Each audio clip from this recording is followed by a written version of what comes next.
परम पिता परमात्मा परम पूज्य कबीर परमेश्वर जी, कबीर साहिब जी, हम सभी पुण्यात्माओं के जनक हैं। ये परमात्मा परम अक्षर ब्रह्म कहे जाते हैं। इन्हीं को सत्य पुरुष भी कहते हैं। सत्य पुरुष का अर्थ होता है अविनाशी परमात्मा, पुरुष मीन प्रभु, और सत्य माने अविनाशी, जिसका नाश कभी ना हो। इसी के भाषाभिन्न या पर्यायवाची बहुत शब्द बन जाते हैं। परम अक्षर ब्रह्म, अकाल मूर्त, शब्द स्वरूपी राम, सतपुरुष।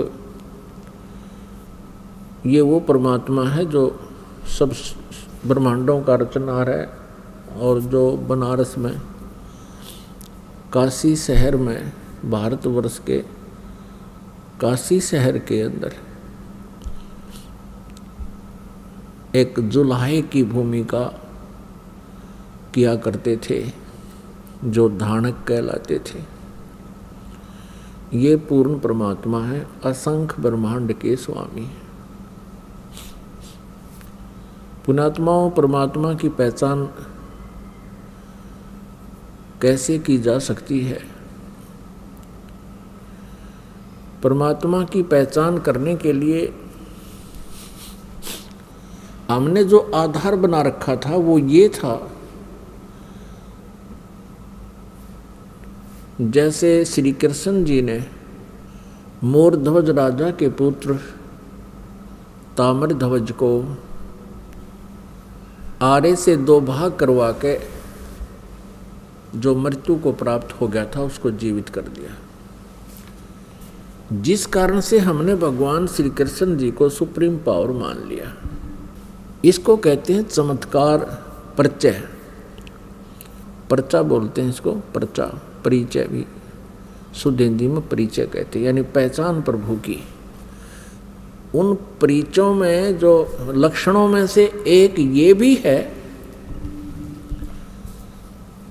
कि परमात्मा मुर्दे को जीवित कर सकता है, और दूसरा ये भी है परमात्मा जीव की आयु भी बढ़ा देता है। और इसके साथ साथ और भी बहुत से गुण हैं, लक्षण हैं, जिनसे परमात्मा की पहचान की जा सकती है। एक भगवान के गुणों में, लक्षणों में ये भी आता है कि वो निर्धन को धनी बना सकता है, रंग को राजा बना सकता है,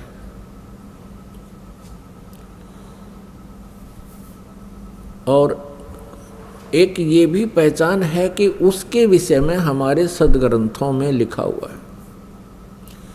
परमात्मा के गुणों की जानकारी हमारे पवित्र सद्ग्रंथ भी बताते हैं।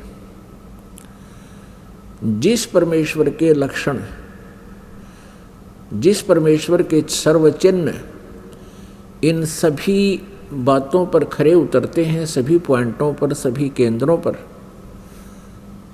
वो परमात्मा है, वो परमेश्वर है। इसके पहचानने के लिए हमने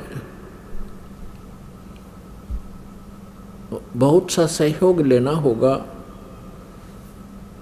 जैसे हमारे पवित्र सद्ग्रंथ जो बताते हैं भगवान के गुणों की जानकारी, वो हमारे लिए स्वीकार्य होगी, होनी चाहिए और होगी, क्योंकि भगवान की जानकारी हमें सद्ग्रंथों से ही प्राप्त हुई है।